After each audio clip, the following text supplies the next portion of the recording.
Besides the opposite side, do you really go for strategy? You just go. Well, there was one part where there was a little strategy. Joab presents a little bit of strategy. Only someone who's not actually here this morning. So you're a solid B minus. Okay. Good morning and welcome to Sunday school. You're late. Door is closed. Close the door of the ark here on the fun side. We are back in the narrative of 2 Samuel. Last week we covered the Davidic covenant a little more in detail. So we're going to cover 3 chapters because they're relatively shorter chapters compared to some of the ones we've been looking at. And they cover a lot of battles, but not in a whole lot of detail. And there's a couple other little stories in here, too. I call this one David's Additionals, Conquests, and Mercies, because the other stories are not necessarily about David's conquests. And we'll cover these 3 chapters this week, and next week we'll slow back down again because chapter 11 deals with David's sin with Bathsheba, so we'll want to obviously cover that in a little more detail and talk about what was going on there and how that happened and the repercussions of that. So 2 Samuel chapters 8 through 10, that's where we'll be this morning. Let's go ahead and pray. I'm trying to think who's prayed recently. Nathan Young, would you like to pray for us? Sure. Thank you. I pray that we will learn from the class and that we will glorify you through the class. Amen. Thank you.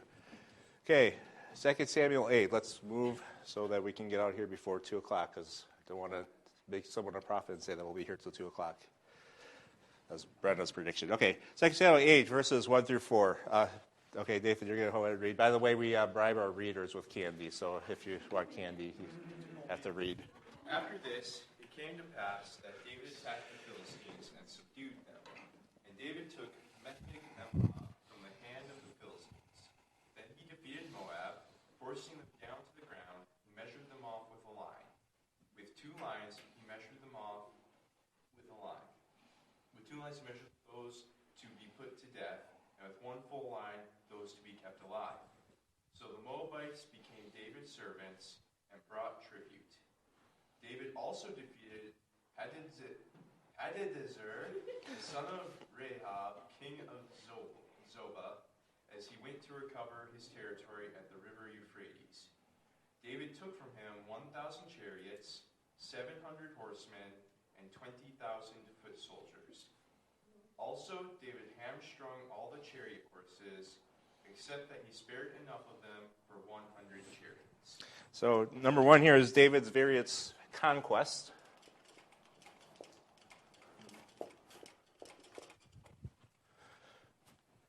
And this is kind of a list of who David fought after the time that the Davidic covenant happened. First, he attacked the Philistines. Again, the Philistines have been a thorn in Israel's side for many, many years, and there's still an enclave of them here. So David defeats the Philistines and subdues them. It doesn't give us a whole lot of detail about this, so let's move on. Then David defeats Moab. And what's the relationship between David and Moab? Moab was a relative? Moab was related to David, right? In some way, how is that? Through Ruth, yeah. Ruth was David's great-grandmother. And she was a Moabite. She was from Moab. She was from Moab. And remember, David even fled there for a while when he was fleeing from Saul, right? So he, at one point, actually had a somewhat decent relationship with the people of Moab because he actually hid there when Saul was attacking him. And this relationship at some point had soured here, and now Moab was not friendly with Israel and with David. So David defeats them, and then here we get a little more detail what happened after he wins. He makes these 2 lines in this 1 line. There's a couple of theories on what this means from commentators. One is that he made kind of a tall line, which was 2 lines high, and a short line, and he killed all the people that were tall, the 2-line high people, and kept the short 1-line people alive.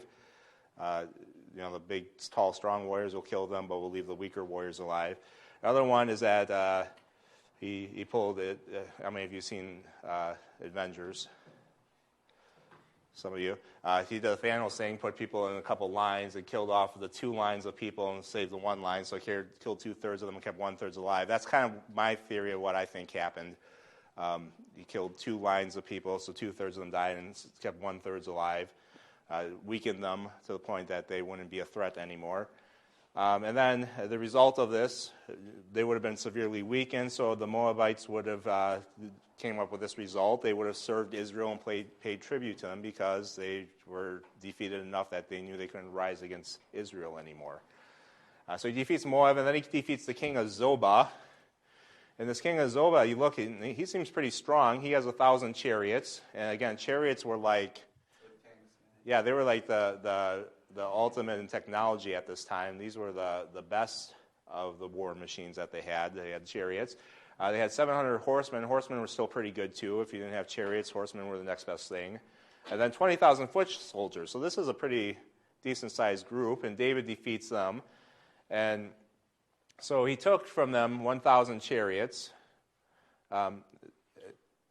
This is actually what he took from them, actually. So this isn't even what he defeated, but this is what he took in tribute from him. And then he took from the chariots, he hamstrung all but 100 of them. And I asked Bethany, who's going to be, who wants to be a veterinary tech.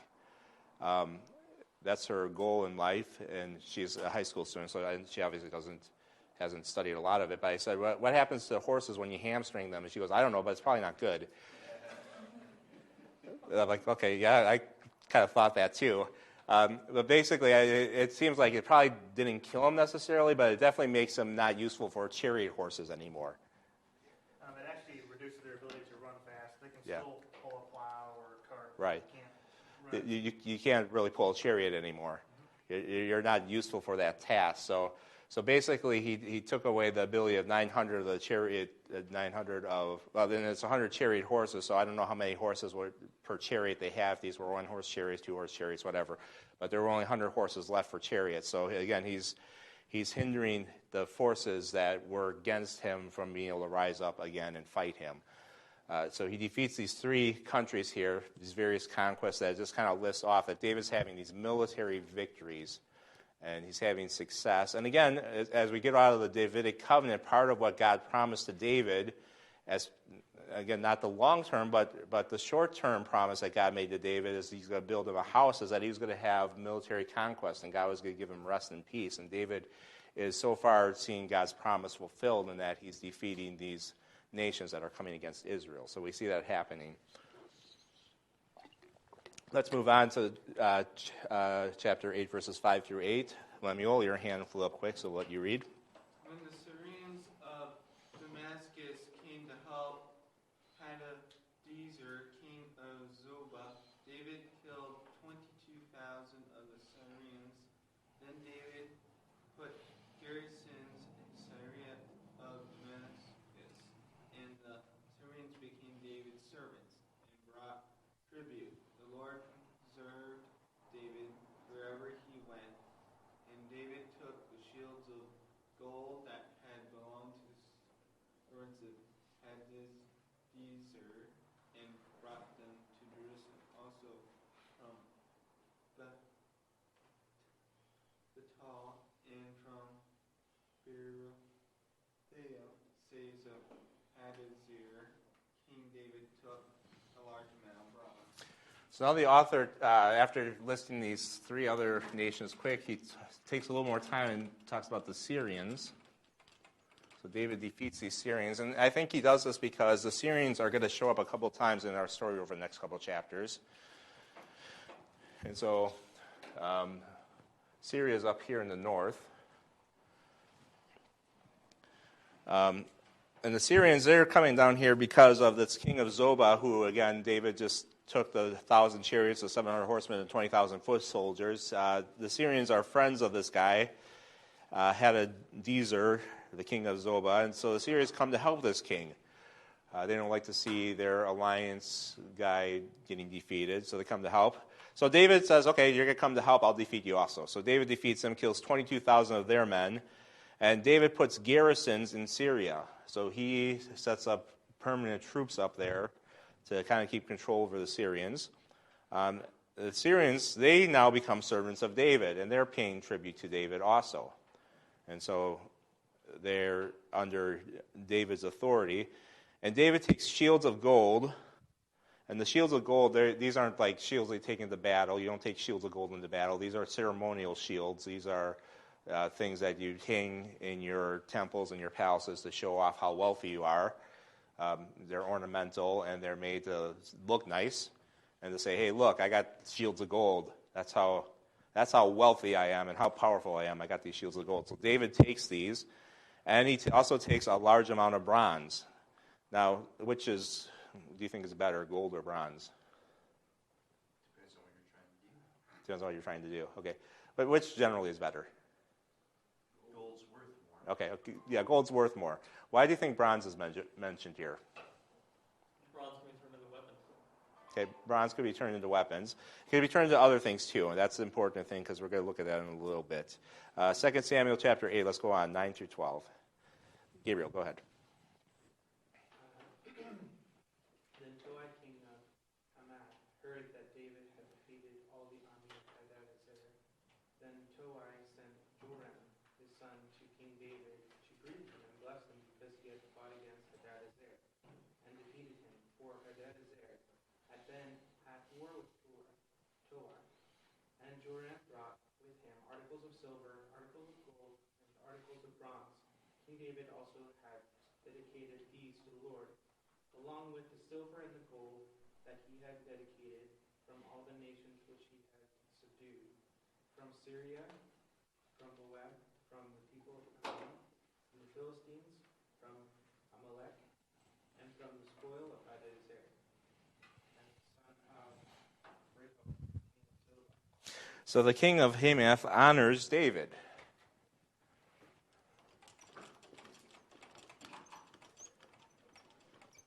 Now, this is the fun thing that happens as you start defeating some of these nations. Other nations go, oh, hey, by defeating this guy, you helped me.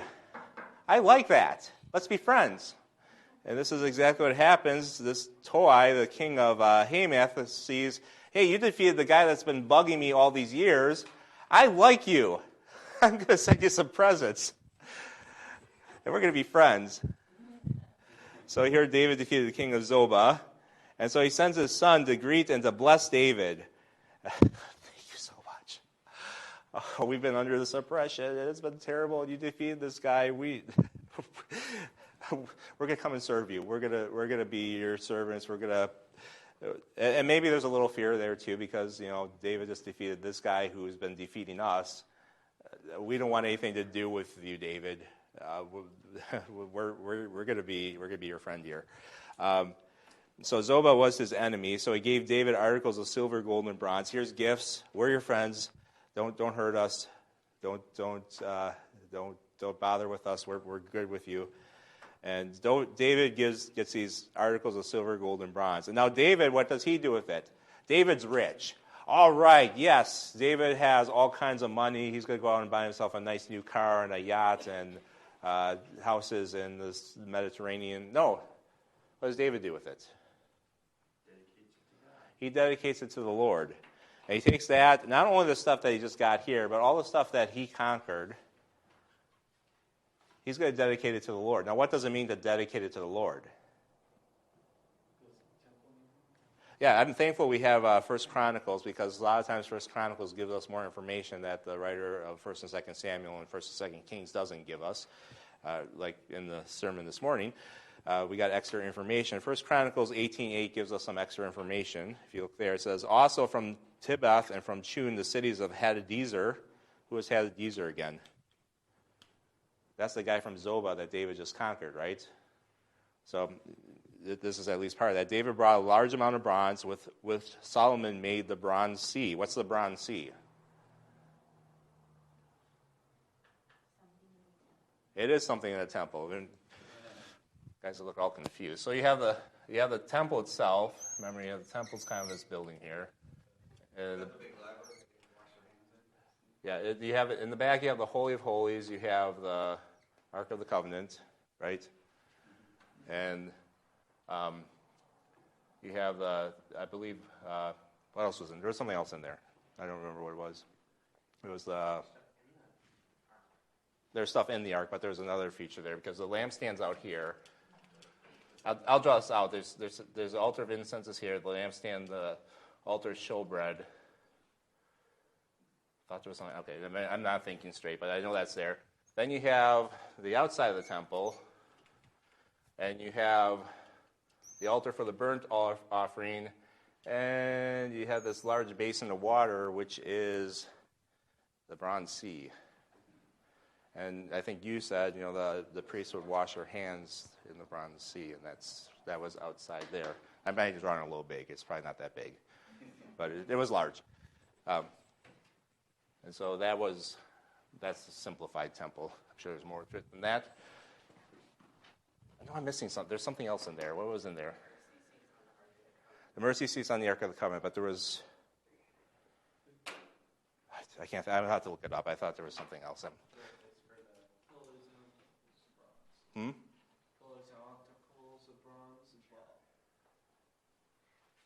I'll have to think about it. The cherubim are on the mercy seat. Yes, that's true. But I figured that the Ark of the Covenant and mercy seat, that's all kind of, they're together. I thought there was another...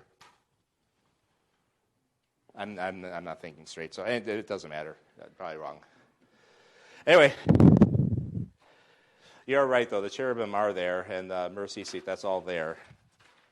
It's not important, but anyway, so yes, he did the dedicating it is probably, he's setting aside because remember, he's not building the temple, but when Solomon comes to power, Solomon has stuff together already, and he has contacts, and he has people that are going to give him materials for the temple because David's getting all this stuff prepared, and so David even now is thinking, okay, I'm getting all this gold, I'm getting all this silver, I'm getting all this bronze.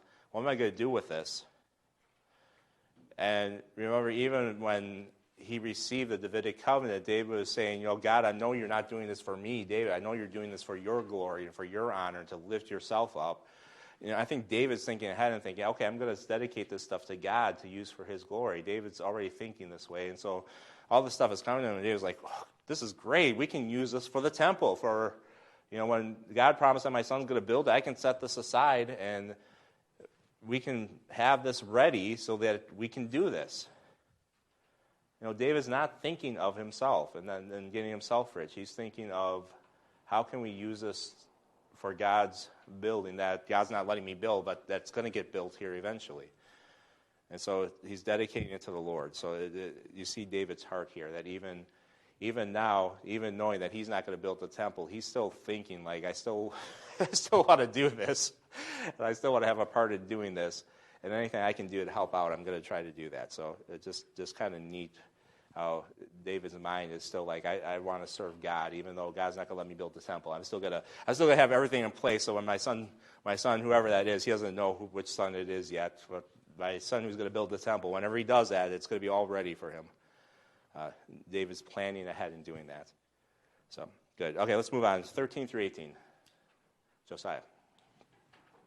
And David made himself a name when he returned from killing 18,000 Syrians in the valley of Salt. He also put garrisons in Edom throughout all Edom. He put garrisons, and all the Edomites became David's servants. And the Lord preserved David wherever he went. So David reigned over all Israel, and David administered judgment and justice to all his people. Joab, the son of Zeruiah, was over the army. Jehoshaphat, the son of Ahud, was recorder. Zadok, the son of Ahitub, and Ahimelech, the son of Abiathar, were the priests. Sariah was the scribe. Benaiah, the son of Jehoiada, was over both the Cherethites and the Pelethites. And David's sons were chief ministers. So we see David's continued successes here.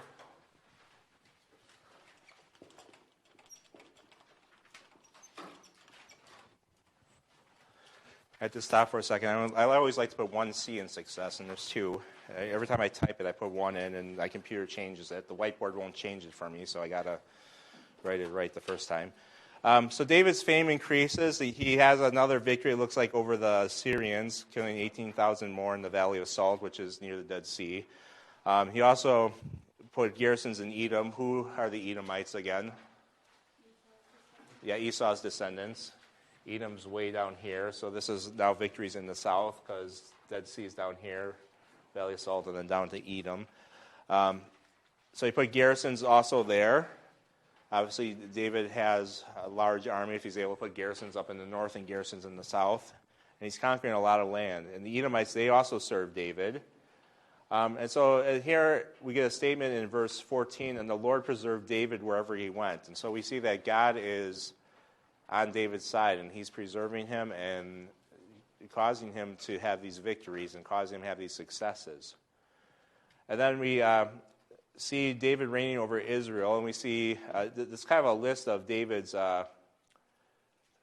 Actually, I got here that we have David administered judgment and he administered justice. And one commentator mentioned, when we look at the Davidic covenant, this is what the king who comes after David, this is how he was going to reign too. He was going to be a king who administered judgment and justice. He was going to reign in righteousness. And David kind of models that a little bit.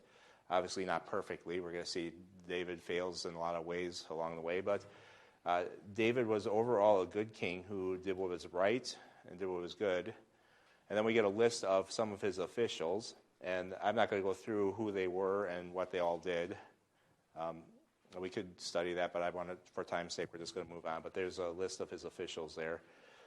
You could be a recorder for the king, so that sounds like an interesting job. It sounds like an accountant almost, doesn't it? Recorder. How many bags of wheat do we have? We have 7,426 bags of wheat. Okay, good. How many bags of oats do we have? We have 6,200. Okay, great. Great, that's good. Thank you for recording that. Okay. So let's move on. 2 Samuel 9. Miriam. Now David said, "Is there still anyone who is left of the house of Saul, that I may show him kindness for Jonathan's sake?" And there was a servant of the house of Saul, whose name was Ziba. And when they had called him to David, the king said to him, "Are you Ziba?" And he said, "At your service." Then the king said, "Is there not still someone of the house of Saul, to whom I may show the kindness of God?" And Ziba said to the king, There is still a son of Jonathan who is lame in his feet." So the king said to him, "Where is he?" And Ziba said to the king, "Indeed, he is in the house of Merca, the son of Amal, in Lodebar." And the king sent and brought him out of the house of Makar, the son of Amal, from Lodebar. Okay, so number 5 here, David chooses to show kindness to Saul's descendants.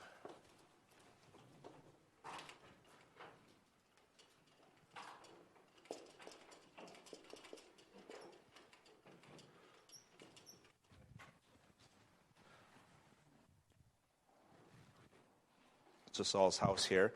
And so David inquires because he's still, and this is, I just think it's fascinating about David because, again, David was harassed by Saul for probably close to 22 years, from what I can figure, looking at the timeline. Chased around, threatened with his life at least twice when Saul tried to spear him in the palace, as well as, fighting battles with Saul and different things like that. I would be bitter at this point. This guy just caused me this much pain, and he was away from his family, he was away from his friends, he was in exile, he had to spend time with the Philistines. That couldn't have been very enjoyable. And yet David here still wants to show kindness to Saul's house. I don't understand David's mindset, but again, this is maybe why David is a man after God's own heart, because he can show mercy and kindness to someone like Saul and his descendants.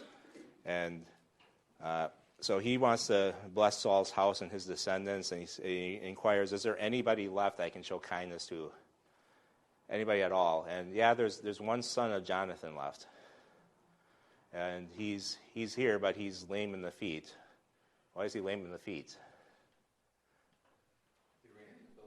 Yeah, because remember when Saul and Jonathan and Saul's 3 sons all died. They were fleeing, and he fell and broke his legs.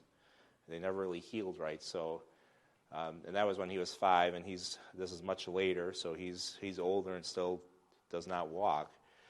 And so they find Saul's servant Ziba, and she comes forward, and David asks her, and I think David's kind of kind here because he tells her the reason why he's asking. He doesn't say, is there any of Saul's descendants left? And she doesn't have to stew and go, was he going to kill the last of Saul's descendants?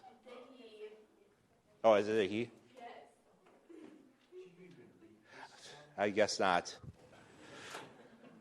It's a he. So he asks him, thank you, and he doesn't have to stew in his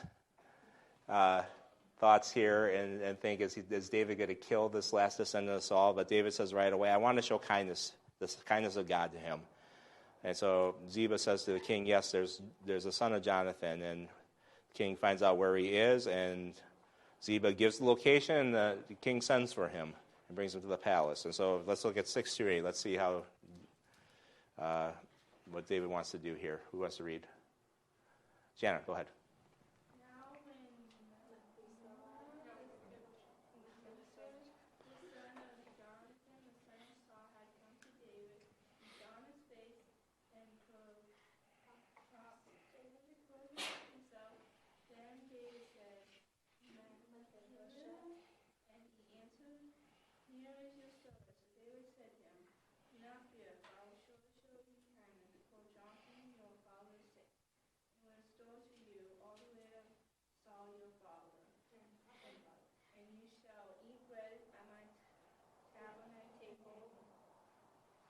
Then he said, bow down and said, got up himself and said, what is your servant that you should look upon such good men God as?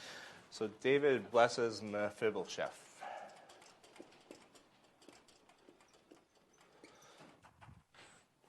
There's another one of those wonderful names for your kids. So, just next time you have a boy, there's one you should think about. Mephibosheth falls before David. I think, honestly, here, as much as you say, I want to bring this guy in and bless him, there's probably something in the back of Mephibosheth's mind thinking, okay, I'm coming before David, who's the guy who replaced my grandfather, and, he still probably says, he might think I have some claim to the throne even though I'm lame and whatever. He may still try to kill me. So he's probably trying to show I'm not here thinking of myself anything. So he's falling, he prostrates himself, he falls to the ground. I think he's showing David that, look, I'm humbling myself before you. I recognize you as the king. I'm a nobody. I'm not trying to take your place. And David, again, doesn't let him fret for very long. He says, do not fear. I'm going to show you kindness for Jonathan, your father's sake. And I don't know how much Mephibosheth knows about Jonathan and David's relationship. He was only 5 when Jonathan died. So he probably doesn't know a whole lot about it, but David tells him what he's going to do. You're going to inherit the land of your father Saul, so everything your father owned. And Saul probably had a lot. So there's a good estate that he's going to inherit. And secondly, you're going to eat at the king's table. Eat bread at my table continually. I'm going to provide for you. I'm going to take care of you. You're going to be part of my household. That's a great honor for him to bring the descendant of the guy that was, not, I don't think for David's sake. It wasn't David's enemy, but Saul made David his enemy. But David's going to bring his grandson into his house and provide for him and care for him and treat him basically like one of his own family. And David's really showing great kindness to Mephibosheth. Mephibosheth, yep. And Mephibosheth responds humbly. He bows himself and he says, "What is your servant?" And I don't think this is him being like, this isn't a false humility here. He knows that he doesn't deserve anything. He has nothing. He doesn't bring anything to the table here. But what is your servant that you should look upon such a dead dog as I? And the idea of dogs, we think of dogs as cute. Everybody wants to have a nice puppy, and they're so cute and fun to pet. This time, dogs were not cute. The dogs were worthless. Dogs were the lowest of low, and being a dead dog was like, not only are you a dog, but you're a dead dog. You're really worthless. And he's saying, I have nothing. I'm a no one, and you're bringing me in and making me as one of the king's sons. He understands the honor that David's giving him here. And he understands how unworthy he is of that honor and the grace that David is showing him. And so this is not lost on Mephibosheth. He understands what David is doing here. Just the grace David is showing him. So let's read on, verses 9 through 13. Joanna?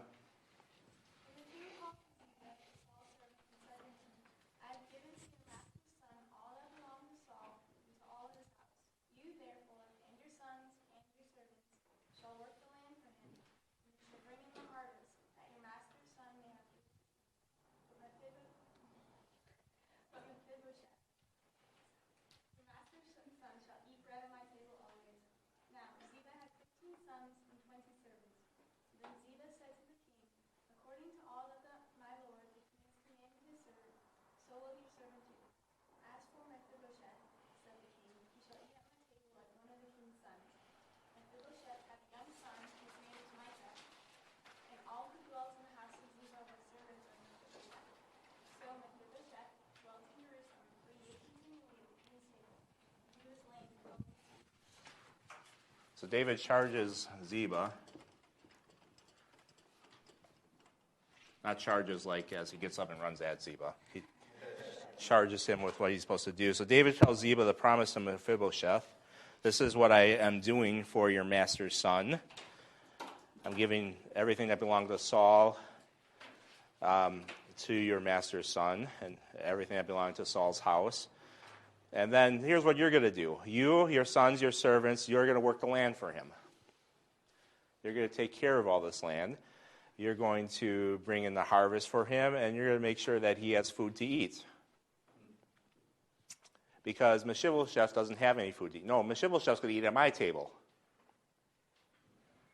So Mephibosheth will have food to eat, but they're going to take care of his land. He's going to make sure that the land's not unproductive, that it's being taken care of the right way, that their harvest is coming in, that it's a productive land. It's not going to go to waste. And so they're taking care of that land for Mephibosheth's family. And so that's your job. You're now serving Mephibosheth in his land. Even though he's being taken care of by me, you're going to take care of his land.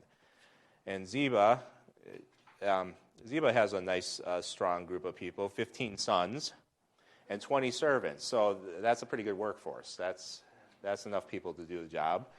And Ziba says to the king that, I'll do that according to what the Lord, the king, has commanded the servant. I will do. I will do that. So Ziba is a pretty loyal servant. That's pretty good there. Plus the king's asking him or telling him to do that, so he probably doesn't want to say no at that point.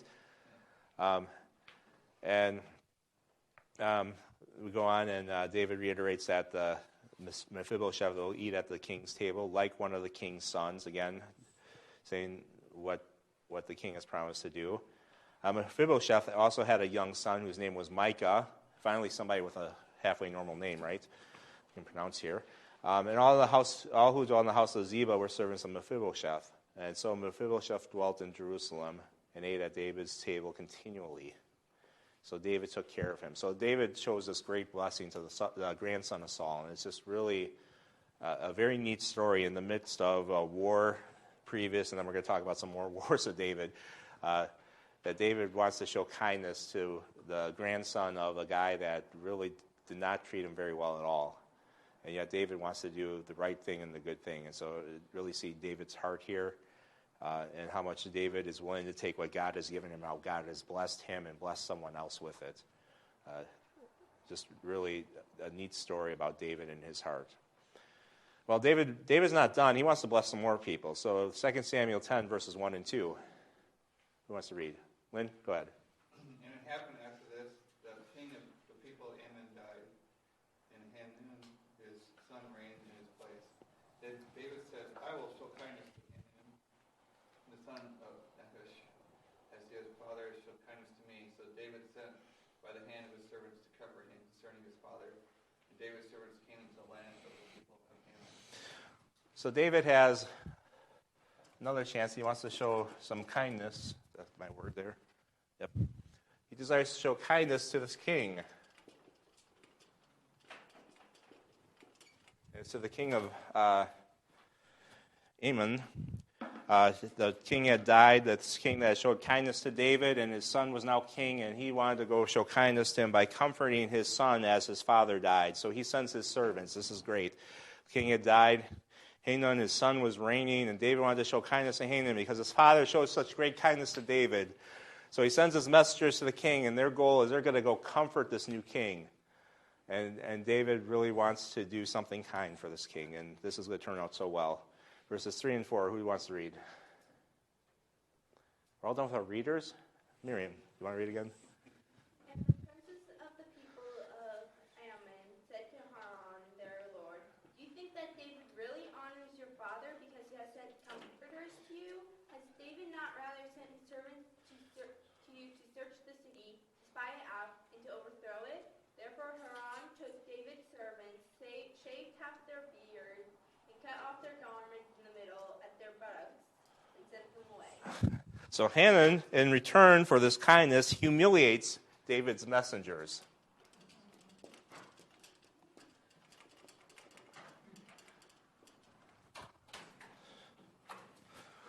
So the princes of the people give Ammon some bad advice.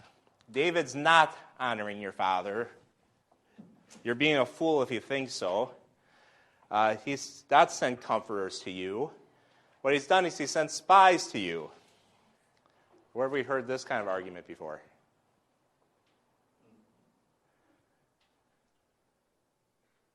Remember Joab? Remember when, what's that?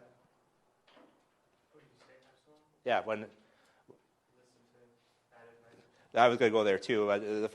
That was my second point. My first point was, remember back when Joab and Abner, when Abner was coming to David, remember Abner was going to say, I'm coming to you, I'm done with Ishbosheth, and I'm coming to you, and I can bring Israel to you. And David was like, okay, great, let's work together. And then Joab heard about it and said, hey, he's not coming to help you, he's coming to spy you out. And Joab tried to give David some bad advice about that. This is kind of that same argument. David didn't listen. Hanun decides he is going to listen to his advisors. You know, you're right. David wouldn't be trying to comfort me. He's the enemy. We got to do something about this. So he takes David's servants. He shaves half their beard off. Some women would like that, right? Too much beard. Just shave all the beard off. My wife doesn't like beards so much. I'm not a big fan of beards. I feel like it makes me look like 20 years older. Plus, mine would be really gray now. I don't think I'd like that. But I've never liked beards, but my wife doesn't like beards. But at this time, he shaved half the beard off. I mean, they're not doing a nice shave either, I'm sure.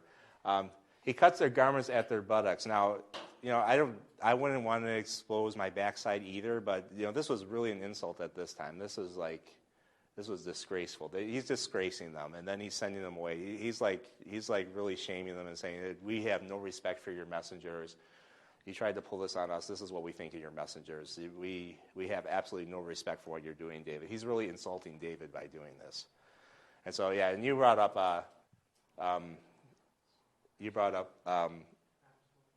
Absalom, who listened to advice. I was actually thinking of Rehoboam too. He had the old guys telling him, you know, your father Solomon, he made our lives hard. You make our lives easy, and we'll follow you. And Rehoboam said, I don't like that. What do you young guys say? Oh, your father made lives hard. You make it harder. You put more weight on the people. Yeah, that sounds like a good plan. Let's do that. And 10 of the tribes said, nope. We don't have any part in David. We're going off on our own. So you got to be careful who you're listening to. So a lot of good examples of people that just took some bad advice. So this is going to be really bad advice. Well, we've already seen David's on a conquering spree here. He's been defeating lots of people. This guy, Ammon, is one of those countries we've heard of. Some of these countries we haven't heard of. Ammon we've heard of, but he's not making a good decision here. Verses 5 through 8, who would like to read? Yep. When it told David, he sent to meet them because the men were greatly ashamed. And the king said, wait at Jericho until your beards have grown, and then return. When the people of Ammon saw that they had made themselves repulsive to David, the people of Ammon sent and hired the Syrians of Beth-Rahab and the Syrians of Zobah, 20,000 foot soldiers, and from the king of Maacah 1,000 men, and from Ishtob 12,000. Now when David heard of it, he sent Joab and all the army of the mighty men. Then the people of Ammon came out and put themselves in battle array at the entrance of the gate. And the Syrians of Zobah, Beth-Rehob, Ishtob, and Maacah were by themselves in the gate. So David prepares to retaliate. This is not. David sees this and says, "Nope." Again, I don't have spell check, so I'm going to grab my paper here. I've never been a great speller. I've gotten better at some things, but there's a few words still give me trouble. So the men return. David sends them to Jericho because, well, you can patch up the garments. The beards are going to take a while. So you go to Jericho where we don't have to look at your beards. Let them grow back in. We don't want to see the humiliation. It's not that bad, but it's something like that. It's also where more that they won't be seen by everyone. I'm guessing David probably is like, well, I don't really care. I know why it's that way, but I know that you probably don't want me to see you that way. So just go to Jericho. It's kind of that. It's kind of like go hide your shame until the shame's gone. You go out of the way to Jericho. Over here is Jericho, by the way, in Benjamin. Send them to Benjamin. That's where Saul's from. Go to Saul's land. I don't know. That's part of it. So the people of Ammon prepare for David. They saw they made themselves repulsive to David. Really? You figured that out? Okay. So they hire 33,000 mercenaries because that's basically what they did. They went to the Syrians and said, "Hey, we need to hire some troops." And you list it and you add it up. It's about 33,000 men. We'll see how that works out in a second. So David sends his army to Ammon. He gets Joab, and of course Joab is now the experienced veteran. He's fought quite a bit for David. He's a good strategist. He's won. And we'll see that he's a smart strategist in a second. And he says the army of the mighty men. So David's army now has a reputation. It's not just the ragtag Israelites. It's the mighty men of Israel. This is a proven army. This is not a ragtag group of people. They've won. They've won lots of battles. They're a good fighting squad. Ammon's right to be hiring extra people because they're facing the elite army of the land at this point. And so the Ammonites prepare to defend their city. They're not going out to meet Israel. They're in their city. They're saying, okay, we'll wait for them to come to us because we're not ready to meet them. So that's what's happening here. Verses 9 through 14. Who's next? Go ahead, Brenna. When Joab saw that the battle line was against him before and behind, he chose some of Israel's best and put them in battle array against the Syrians. And the rest of the people he put under the command of Abishai his brother, that he might set them in battle array against the people of Ammon. Then he said, "If the Syrians are too strong for me, then you shall help me. But if the people of Ammon are too strong for you, then I will come and help you. Be of good courage, and let us be strong for our people and for the cities of our God, and may the Lord do what is good in his sight." So Joab and the people who were with him drew near for the battle against the Syrians, and they fled before him. When the people of Ammon saw that the Syrians were fleeing, they also fled before Abishai and entered the city. So Joab returned from the people of Ammon and went to Jerusalem. So Joab defeats Ammon.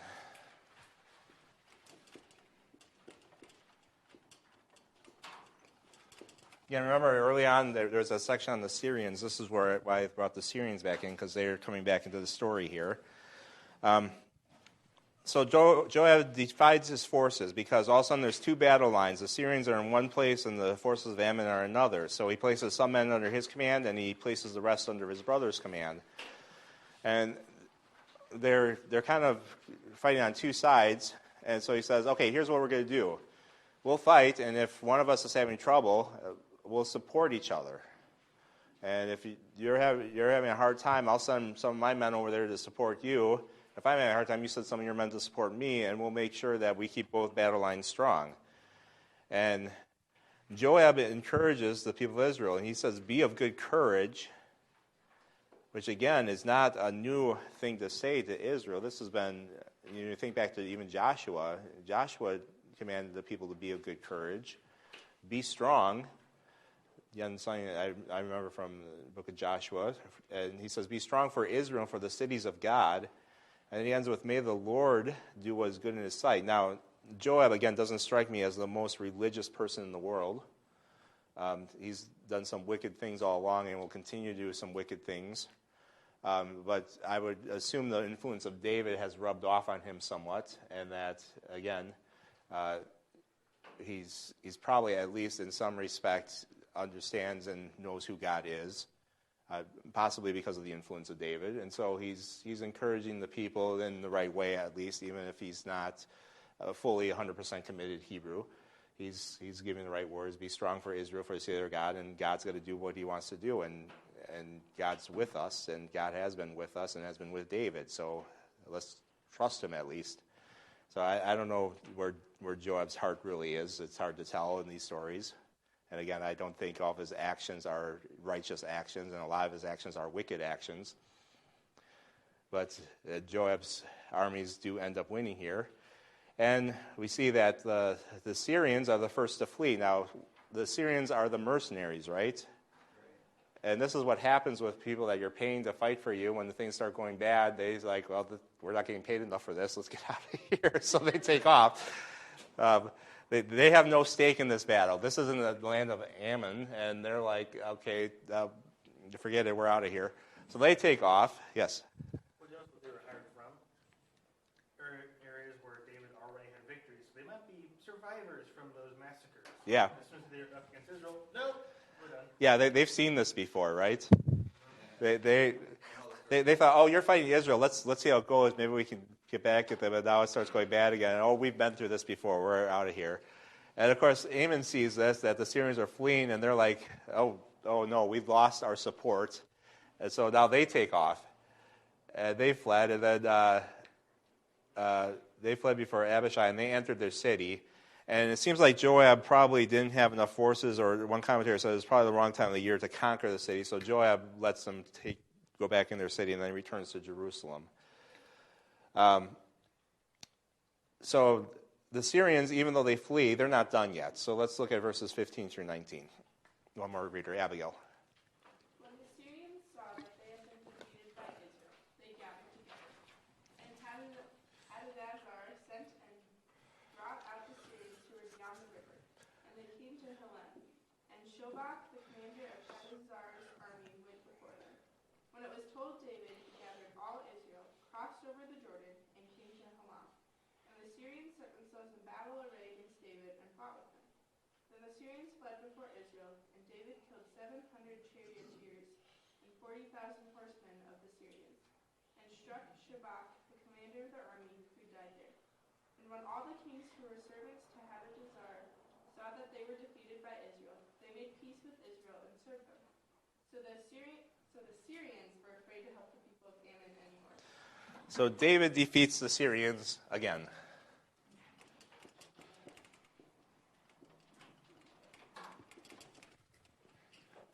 So the Syrians gather together against David. So apparently, after fleeing as mercenaries, they're kind of offended that they lost. And so the king gathers them together and says, this is enough. We got to deal with David. We can't keep on losing them. So they haven't learned yet. So they regroup with the rest of their army, and they regroup on the other side of the Jordan. David hears about this. He gathers his army, crosses the Jordan, and found the Syrian army. And so David comes in. They fight together, and the Syrians, they flee. Again, so they keep running away. David had killed many of them, 700 charioteers, 40,000 horsemen, and apparently their famous commander, Shobach, who's apparently famous because he gets mentioned here, so he must be well known. And the Syrians end up finally making peace with Israel. They serve Israel, which, by the way, in chapter 8 it said that they served Israel, but apparently that didn't last very long. But they decided to serve Israel here. And also now they decide that they're no longer going to help Ammon anymore because that didn't turn out very well. So they're like, we're done doing that. That was a bad idea on our part. So David has all these great victories, and in the midst of it, he's still trying to show kindness to people. So a couple takeaways. Again, when you have 3 chapters of mostly battles, it's hard to go, what's the spiritual takeaway? Let's go out and fight people. No, we can't do that. But I see that God is working on his promise to David. We just come out of the chapter of the Davidic covenant where God promises David a kingdom, but there were some more, some of the promises in there also applied to David specifically, that God was going to give David rest, and he was going to provide David safety. And he's working on his promise to David. David continues to have military success, and his fame is increasing. And that's something that God promised to David specifically in the Davidic covenant. And yet David, he continues to use his blessing from God to try to bless others. I think that David, again, his response to the Davidic covenant, one thing that really struck me is that David said, God, I know you're not doing this for my sake. You're doing this for your sake. You're doing this for your glory. You know, David never saw the Davidic covenant as something to promote David. It was never something that was meant to glorify David and make him, the greatest of the greatest. David always saw this as, God, I know this is you're promoting your kingdom and your glory and your honor, and that you're just using me in that. And his response to the Davidic covenant, he said, I'm your servant 10 times after that in his speech back to God.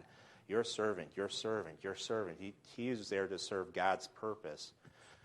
And I think even as you look and, he gets all this gold and silver and bronze, what does he do? He dedicates it to God's temple. And, as he's the king here, he says, how can I bless Saul's house? And, even this other king, this king dies, and he's like, I want to bless this king. Even though that turned out bad, he had the right idea. He's trying to use what God's given him to bless and honor others. Next week we'll see him fail miserably, but like I say, we can't hold that against him. He should have done what's right, but we all should do what's right. We all fail, and we all sin, and we need to confess that and turn back to God. But do we use what God's given us, and do we use the blessings God's given us to bless others and to serve others and to be a benefit to others, to bring about, and I don't want to say God's kingdom, we don't directly affect God's kingdom in that sense, but to bring about God's plan and to reach people for Christ and to minister to people's needs. Is that what we're doing with what God's blessed us with? Because that ought to be our goal in life, that, okay, God's blessed me with a house. Do I use that house to reach people for Christ? Do I use that house to bless God's people? Do I use that house to minister to people in need? God's blessed me with a car. Do I use that car to reach people for Christ? Do I use that car to bless God's people? Do you use that car to help people in need? Everything that God's blessed me with, is that something I use for God's glory and honor? Because it seems like that's what David, at least looks like that's what he's trying to do with what God's blessed him with. And I think that's an appropriate takeaway for us, that we would see what God's given us and say, how can I use that for God? And then secondly, I think a good thing here is be careful who you listen to for advice. It's important that when we seek advice from others, that we go to people who love the Lord and who are grounded in God's word. If we do that, we are in danger of receiving advice that will ultimately lead us to a place where we do not want to be. And it reminds me of Proverbs. Proverbs repeatedly reminds us that a wise man listens to good counsel. Here in this example, that the king he listened to just bad advice, and again, he's from a pagan nation that didn't know the Lord, and I'm sure he did not have prophets of Israel telling him what to do here. But it's a warning to us. Are we going to God's word first, and then when we're still not sure, do we go to our pastor? I know we don't have a pastor in Northridge yet, but hopefully we're going to have an interim pastor. Do we go to godly men and women? Do we talk to people who love the Lord and who are living out what God's word says and say, hey, I need some advice. What do you think I should do in this situation? How do you think I should go forward? I think God's given us each other for that, as we're walking in the Lord and as we're doing what's right, that we can help each other along. And so we need to be careful of that. Obviously, God's word is the first place. If God's word says do this or don't do that, that's the end all of our advice. We stick with that. But there's times where, like, okay, I know what God's word says, but I'm still not sure what to do in this situation. It's not clear to me. Then let's seek out godly counsel from people that know the word of God and who are walking in God's ways and get the help that we need that way. Does that make sense? Any thoughts or questions or comments? A lot of chapters I still got done in less than an hour, so that'd be a world record for me. I just dropped my pen. Okay, let's have someone close in prayer. Matt, will you close us in prayer? Thank you.